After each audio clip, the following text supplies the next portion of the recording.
In this tutorial, I'll show you how to use EXIF Injector AI Image Filed Filename Optimizer to create SEO-friendly image file names in seconds.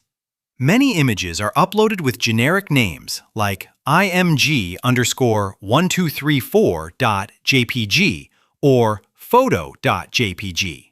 These file names give search engines almost no context about what the image contains. With this tool, AI analyzes your image and suggests a descriptive, keyword-rich file name that can help improve image SEO and discoverability. First, open the AI Image Filename Optimizer. Upload your image by clicking Browse, or simply drag and drop it into the upload area.